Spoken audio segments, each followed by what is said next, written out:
Welcome to Enlightenment of Change on webtalkradio.net. I'm your host, Connie Whitman. So for those of you that are tuning in new or that you've been tuning in, I hope you feel my passion. I really hope you feel my passion about the show, the content we create and share, and how it's going to help you navigate whether you're looking to grow your business, increase your client connectivity, or overall for me, it's really all about helping you create the life you desire. So between my guests and I, the tools we share, I hope you find that navigating change isn't so difficult. Now, so always thank you for joining us. My motivational quote today is by Jeff Bezos, and he says, "When I'm old and dying, I plan to look back on my life and say, wow, that was an adventure, not, wow, I sure felt safe." So clearly, Mr. Bezos, or I hope I'm saying his name correctly, took a leap of faith, and I'm quite sure he feels safe now. But what about us? People with careers, or maybe we're just getting started and decide that we want to pursue a passion or what we feel might be a great idea. So for some, there is these aha moments. For others, it may just be that we can't get that corporate shuffle. We can't take the corporate shuffle any longer. And for another group, it may be focusing on what was a side hustle and trying to make that maybe a full-time gig. So today my guest is Heidi Anderson, and Heidi's going to share her experience of leaving the corporate world for other opportunities. Now, she's had only one corporate job at a savings and loan, close to my heart, right? Another banker in Dallas in the 80s. And then she worked and shifted over working for entrepreneurs for about 10 years, before she became one herself. Now, she started an electronic commerce company with her husband right after they got married 20 years ago. Now, Heidi's passion is for helping people, led her to creating Credit Cares, which is a foundation to foster empowerment, and now ECI and now BCI, Business Financial Strategies, is what she's currently doing. So please help me welcome Heidi to the show. So Heidi, thanks for being on and taking the time out of your day. I always appreciate my guests and their time. Well, thank you, Connie. I really appreciate you having me on. Yeah, so we, again, being a business owner, and you did, like me, right? We came up through the corporate world, and it's funny because I came up through banking, right? You came up through the savings and loans. So we kind of have these parallel similarities, that we have this very deep financial background, right, in our creds, right, so to speak.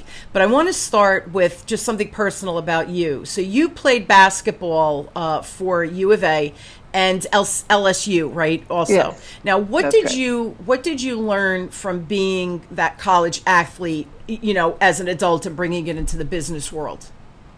I think, and it sounds really kind of cliche, but teamwork, and really being able to work with other personalities, work to people's strengths. I learned a lot from the different coaches I had. In the 4 years in college basketball, I had 3 different coaches.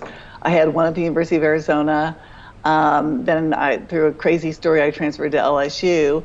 And because the first coach, it really wasn't working out. And it turns out right after I left, and not because I left, but right after I left, she got fired and got replaced.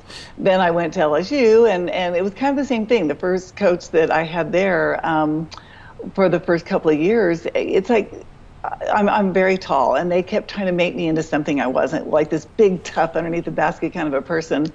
And it wasn't me. And finally, my senior year, we got a new coach at LSU, and she was fabulous. And she looked at our strengths and built plays around our strengths instead of taking plays and trying to stuff us into a position. Sure. And I had the best year ever. I was able to really, to contribute, to lead, and it was a wonderful experience. But I definitely learned a lot from that, as far as just going, it's kind of like not everybody's good at everything, right? So it's like, okay, what are your strengths? What are your core competencies, right?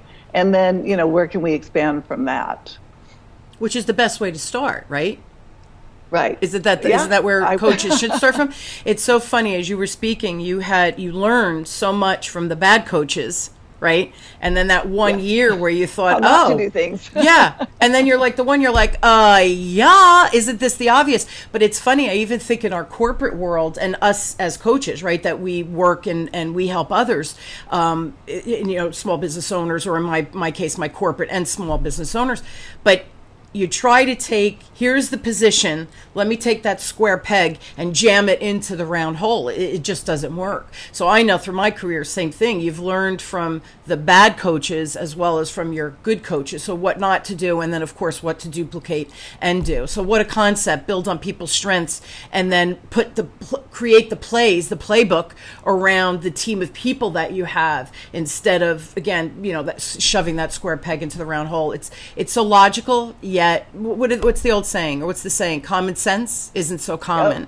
Right. And we've experienced that. So now let's shift over to your corporate experience, right? How has your corporate experience shaped you, especially now as a business owner? Well, and that was another place where I kind of learned how not to do things. I went to work in this was in the mid 80s in Dallas, when we were going through something similar to what we went through, like in 2008. There was foreclosures, banks were failing. I went to work for a savings and loan in Texas, and I worked in their REO department, so real estate owned. So my first banking experience was clearing clouds on titles so they could sell foreclosed property. And so, I learned a lot about that from that experience, and that kind of, interestingly enough, kind of came into play when we went through all that in 2008, 2009. But I just noticed that it just seemed like a lot of wasted time, meetings that weren't necessary. I had a supervisor, I swear all she did was walk around all day and talk to people, and it's kind of like, I don't know, I just looked at the inefficiency of it and it drove me crazy. So I worked there for 1 year, and then a friend of mine was leaving, working for an entrepreneur who was in the real estate world in Dallas, and she knew I was miserable, and she said, you know what, I'm getting ready to go work for this photographer, or whatever she was going to do. She said, why don't you come work for Sam? You guys would work great together. So that's what I did, and he's the first entrepreneur I worked for, and I never looked back. I never worked in corporate America again. I don't know why that is, because my clients, right, are predominantly now corporate clients. I'm shifting to position myself to help small business owners, because they can't afford to bring me in, right? But if I can create a digital product, they could afford to bring me in and learn all of this knowledge I have in my head to help them scale their business. But in the corporate world, there are so many wonderful people that I feel I have the privilege of working with. And yet, as you look around, you see the inefficiencies in other departments, perhaps that I'm not affiliated with. And I think, wow, how do they feel productive during the day? Exactly what you're saying. I see them walking around talking and never doing anything. It was funny, one week, my husband, who also works in corporate worlds, and he came home, he said to me, it was a Friday, and he just looked worn out. And I said, how you doing? And he said, do you know, I looked back, I was in meetings for 36 hours this week. And I looked at him and I said, well, in the meetings you have work that you say, okay, you're going to do this. When does the work get done? And he said, that's a very good question. I'm not really sure. And I thought, wow, how many of those meetings could have been eliminated? So it's funny, as business owners, I don't have time to waste, because my time is money, right? Yeah. So we become this super efficient machine almost, where every time you work, you're working from a productivity standpoint, not of, I think I'm going to take a break now. I have to schedule going to the bathroom, because I get so focused on my work that I forget, to take those breaks, because I can do my deep dive. What did you learn, though, from that corporate environment? And maybe this is the better question. Was there a pivotal moment in your corporate life where, yes, your friend introduced you, but there had to be a pivotal moment where you thought, I don't want this anymore, and as you investigated, made the shift? Like, was there a moment for you? I know what my moment was. That's why I'm asking. Yeah. Well, there was. My supervisor, I'll never forget, Twyla Bell. Anyway, it was in Dallas. I was dating a man, and he had a child, and he traveled a lot. So this is the thing where his son, who was like 10, when he got home, and if his dad was traveling, he would call me to let me know that he got home okay, and we would touch base like that. There was never anything said about it. It wasn't a long phone call. It was just a quick, and that was really the only personal phone call I ever really got at work. And then I had the opportunity to go to Hawaii with the same person. And so oh yeah, go on vacation, da. And so I went on vacation, and I came back. And so then I was up for my review. And this was it. And she said that she wasn't going to give me a raise because I took too many personal phone calls, and because and it was something about my going on that vacation. I went, well, I asked permission and you told me to go, and you've never once said a word to me about my 5-second phone call with my boyfriend's son. And I just kind of went, I can't do this. I need to be autonomous. I need to be free. I need to, and it was right then. I just made the decision. I went, okay, I've got to work a year, otherwise they would come after me for my 1 week of vacation pay that I took. And so I worked there like 1 year, and in that meantime, I had talked to my friend and got the opportunity, and I gave 2 weeks notice. And of course, in a bank, they go, if you're giving us 2 weeks notice, you might as well leave today. And it's kind of like, okay, bye. Absolutely, couldn't run fast enough.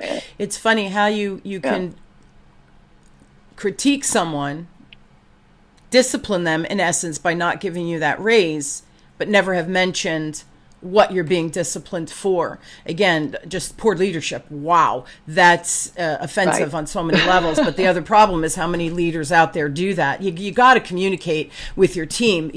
I believe that when you tell people what the expectation is, and I use this with my kids as well, people rise to the occasion, but you have to communicate what those expectations are. Was there a thread, would you say a common thread with the different entrepreneurs you worked with that you kind of lived with or worked with? So the commonality maybe.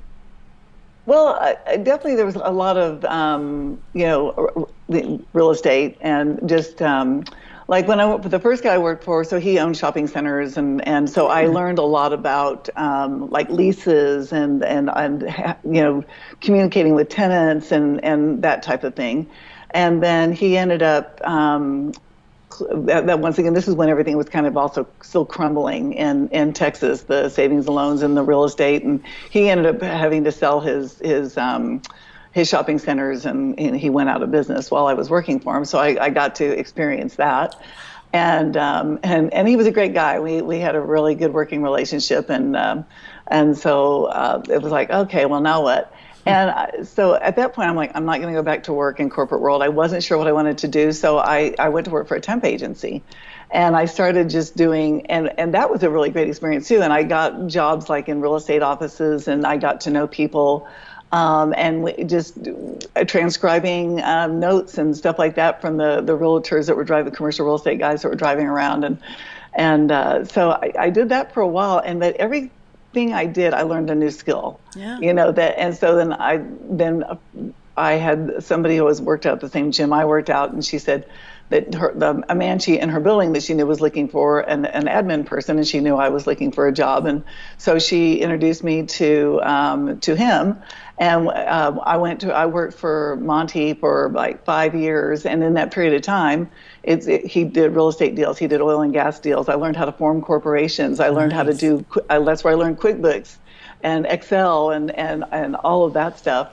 And then the last thing he did was create a company to make non-toxic shot for shotgun shells, so the Bismuth cartridge company. So I was traveling around to shooting events and promoting non-toxic shot for shotgun shells, but it was never the same thing every single day, which I loved.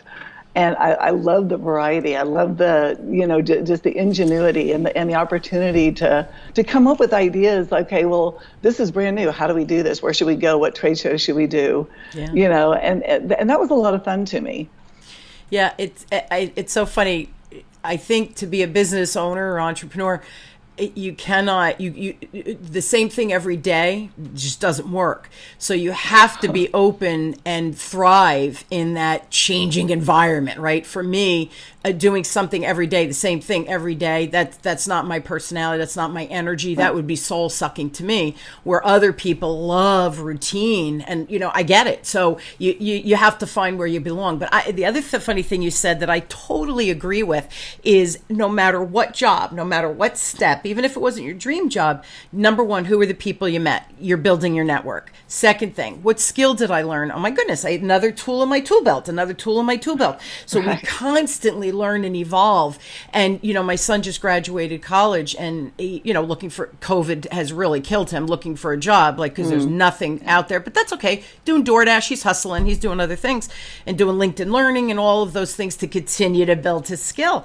Right. But I keep saying to him, dude, what you do, your first job 20 years from now, it's not even going to resemble what your first job is, because as you get skill, as you get exposure, as you meet new people, new opportunities are going to find you, and you're going to find where you belong. And that's exactly what you did on that whole experience working for entrepreneurs. Additionally, it taught you how to be an entrepreneur before you even opened your own door.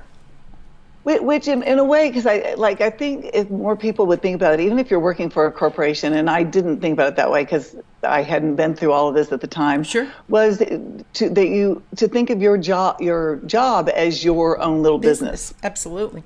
So even within a corporate world, you could be like this. Okay, this little department, this is my little business, and manage it that way. Absolutely. And I think it would change. It helps with more of the buy-in of an ownership for Agree. And responsibility for what you're doing. Agree. Right. Yeah. And totally.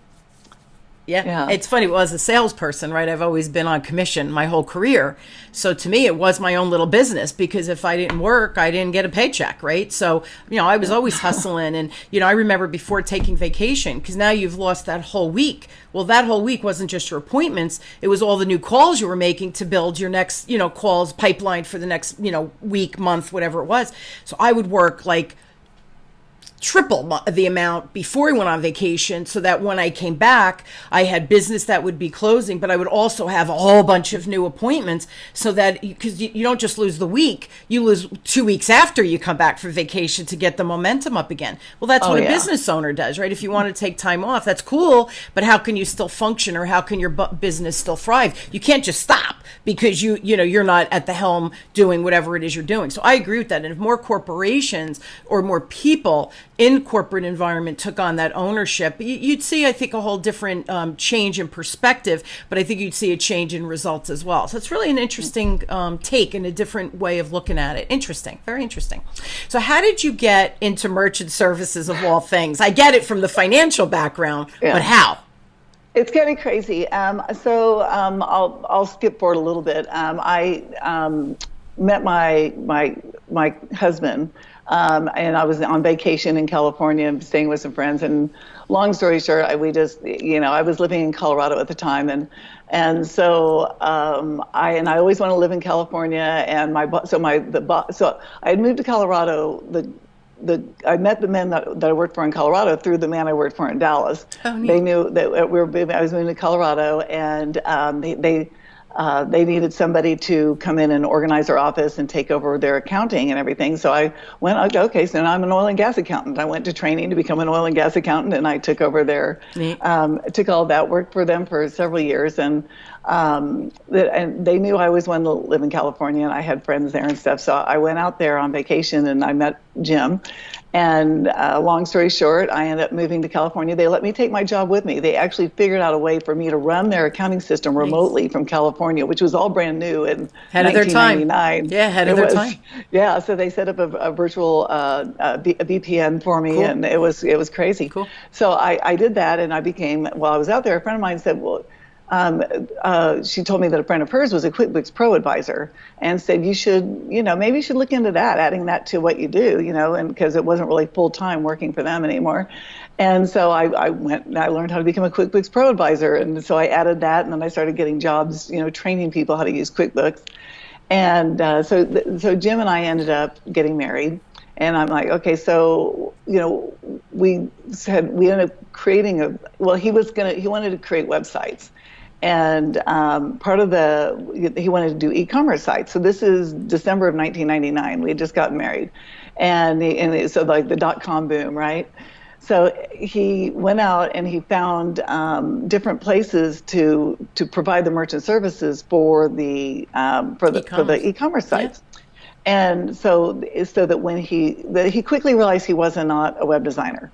And that didn't take him too long to figure out. But in the meantime, he had created these relationships with the credit card processors, and had told other people that that's what we were doing. And we ended up moving to Las Vegas. And Vegas was booming then. It was 2000, it was like just really booming. It was a great place to start our business. And so we created Anderson Business Solutions. So I was doing QuickBooks Pro advising. We outsourced the web design. We were doing business telephone systems and credit card processing. So we did that for a couple of years as agents for other credit card processors. And then that started growing because it's residual income, which is a beautiful thing. Yeah. And so we started going, oh, well, now we've got enough. There's a car payment, there's a house payment, and it just started growing to the point where like, well, let's start carving out this other time for money stuff that we're doing and focus on this. And so we created Electronic Commerce International in July of 2002. And that's when, we became what they call registered ISO. So we were no longer agents for other companies. We cut out the middleman, and we're working directly and registered with Visa and MasterCard and what have you. So, that's going along great. We became the merchant service provider for some of the community banks in Las Vegas. Nice. And that just grew our business astronomically. And everything was going fabulously until 2009. Yeah. And then everything, the house of cards came crumbling down, right? So big time. And the banks got taken over by big banks, and so that, it's so interesting. Like, your friends do the QuickBooks, do this, teach. I'm going to do web design. It's funny how the path unfolds where you least expect it, right? And where you least expect to be. Las Vegas booming, everything is meant to happen the way it happens, right? Mm-hmm. Now, another thing you started was, and I really want to share this because I'm always fascinated for philanthropic endeavors, and you started Credit Cares. So talk to me about what Credit Cares does, right? Okay, if you can.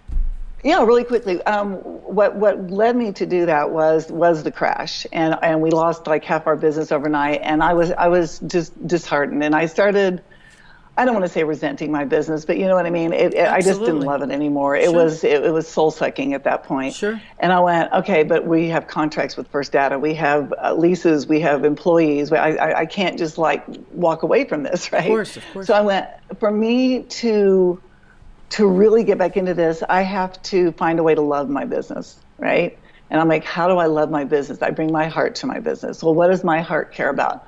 My heart cares about other people. It cares about helping people. And the Foundation of Foster Empowerment, you kind of touched on that. That was, I wanted to create a nonprofit to help kids that were aging out of foster care. And so I'm like, okay, but that's going to take money. How do you raise money? And I'm like, how can I have my business support my dream? Absolutely. Right? So business, nonprofit, how do I make that work?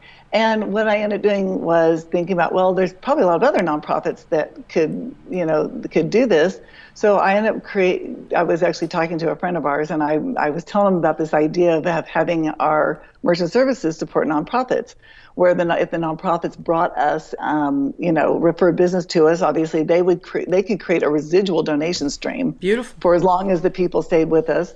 And then if we had a merchant that really had the heart for a certain nonprofit, they could say, you know what, I want 20% of whatever you make off my processing to benefit that nonprofit. That's wonderful. So that's what Credit Cares does.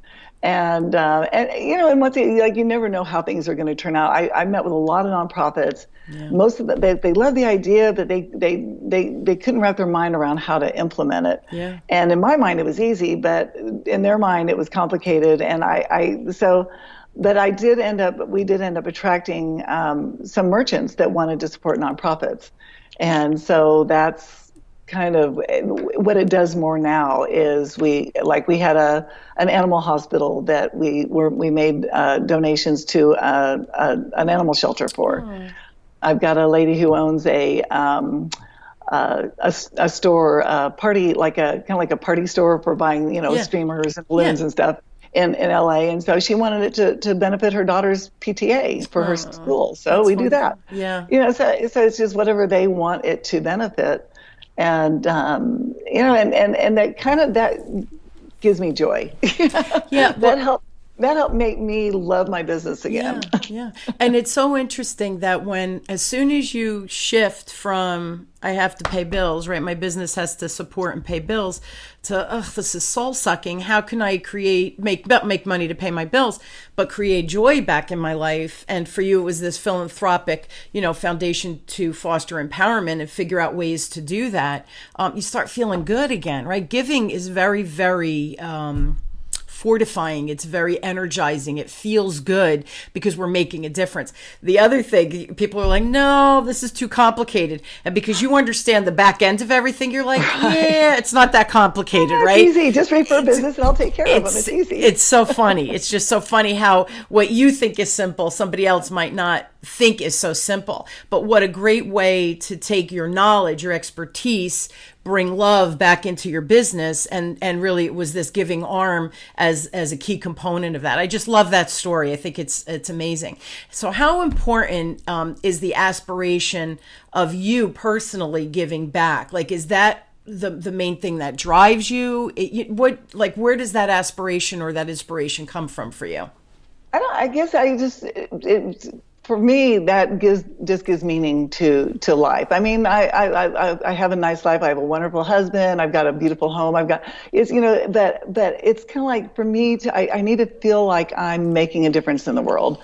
You know, and that's how I feel like I make a difference. I mean, some people make a difference by creating beautiful art. Mm-hmm. Not something I can do. Yeah, I hear you. Some people create a difference by creating beautiful music. You do not want to hear me sing. Me either. But, you know, so it's like, how can I bring this, you know, spreadsheet brain of mine, you know, the number crunching brain, and, you know, and help other people. And then I ended up, the whole Foundation of Foster Empowerment, I volunteered in a homeless shelter, and I found out that I asked the man, like, you know, because there were some young people there. I'm like, how do they get here? And they're like, a lot of them age out of foster care. They turn 18 and it's like, happy birthday, you're homeless. And I went out and sat in my car and just bawled for like 30 minutes. Yeah. And I'm like, okay, God, why are you putting this in my head? Why are you making me think about this? Because you were supposed to do something. Yeah, and I felt like I was, and I tried, and that's between the Credit Cares thing and that, I learned how really super complicated it is to really have a nonprofit. There were people who told me, oh, it's easy. You know, you just get your 501c3, and it's not easy. It's very complicated. Bless anybody who's listening to this, who's in the nonprofit world. It's very challenging. And people loved my ideas. They loved what I wanted to do for the kids and everything else. But they're like, oh, that's great. Let me know when you get that going. And I've got kids for you. I'm like, but I never got help from the other side. I never got anybody else going, how can I help you with that? Yeah, you know? yeah. And I ended up letting it go physically. I mean, and, you know, it's still in my heart. I think about it, but we'll see. But I eventually just had to kind of go, you know what, maybe it's not for me to do. Right. So, but you found other ways, right, to empower other organizations and have business owners support it, which is wonderful. So you're right. You know, things are very complicated and everybody wants to pass the buck and say, okay, handle it. And just sometimes it's too much to do. So you found the piece that you can do and created, you know, the foundation to foster empowerment, right? So I created that, but that's what I had to let go. But I still have the Credit Cares division of ECI, right? And I became a CASA, so I was a court-appointed special advocate for kids in foster care, and that gave me much more in-depth experience with the whole foster care community and a much deeper understanding. So I'm finding ways to serve that community, in other ways, where I can. Yeah, absolutely. We can only do what we can do, and sometimes you want to do more, and it's not physically, mentally, emotionally, financially possible. But that doesn't mean you can find a way that you can contribute, and that you're really good at doing that, which I think is awesome. So I love the journey, right? I love that journey through corporate, from team player to corporate, to no team players here, to I need to be an entrepreneur, right? To support those entrepreneurs, to I'm going to become an entrepreneur, and then how can I leverage that and give back? So it's just your arc of the story is beautiful, and I think that you ended up taking business and a thriving business and giving back in such a generous way, and it's kind of part of who you are. I just feel like we need to keep hearing those stories because it's.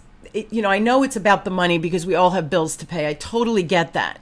But it's not about the money doesn't make you happy. It's what you do with the money that makes you happy. And I tease my husband. I go, I want to make millions of dollars. Not because, and he laughs. He goes, what would you do with it? And I'd go, I'd start a foundation for kids, like you were saying, right? Yeah. To help kids, maybe from foster for education, maybe give them scholarships. I don't know, right? Because I haven't delved into that because I don't have millions of dollars, by the way. Sales, that would be, to get these kids coming out with no direction, because everything is sales, as you know. You're right. You have to sell yourself on an interview. Getting their first job or getting anything, it's like, if there's any way that you can create, when you're sales coaching, maybe somehow gift some to some kids in that situation. That would be awesome. Absolutely. So you brainstorm with people and you can come up with ideas. But I feel like the more you have, for me, the more I would give or the more I give, because I feel, my goodness, like you said, I have this beautiful house, this great husband, this great family.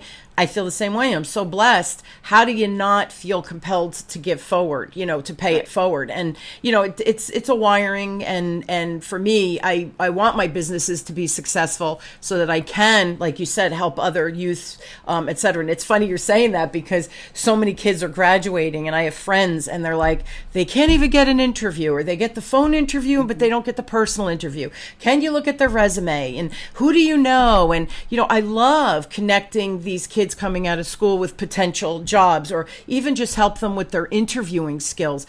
They don't know what they don't know, and you don't want to listen to your parent. I get it. I'm probably saying exactly what their parents are saying, but they're listening to me.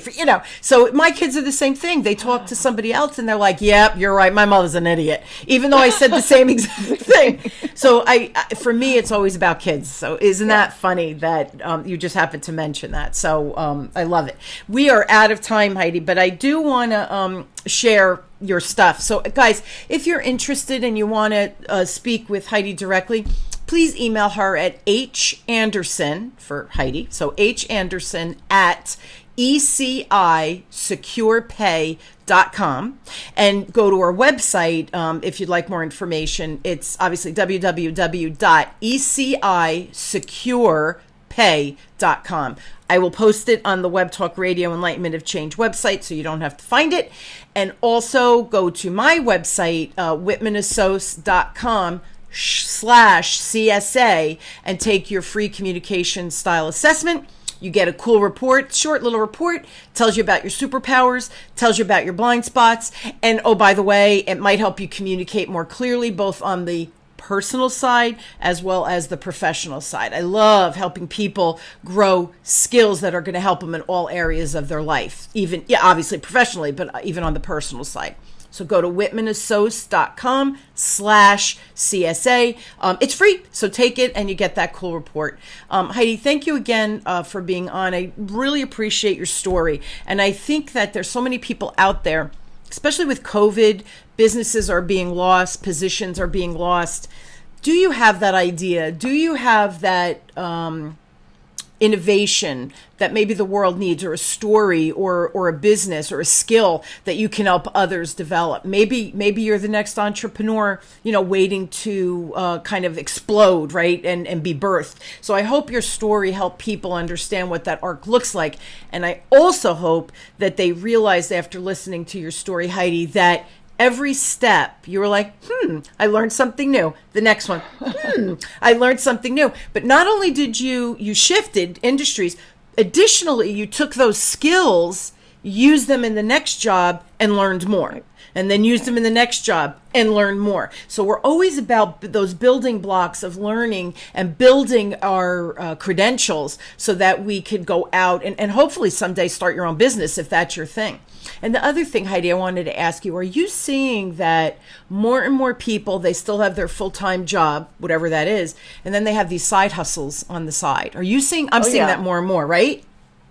Oh, definitely. Yeah. I mean, and right now you just got to do what you got to do, right? But you might learn something from that little side hustle that will give you an idea of either for your job or for what you can create. So just pay attention to what makes your heart happy. Yeah. and so go from there. That's true. And when you listen to that, you find the right path, right? Or I should say the path seems to unfold in front of you. It probably was always there. We're just blinded by life. And then as soon as you have a happy heart, right, or you think, what will make me happy? The options start to find you. It's really fascinating because it happens, right?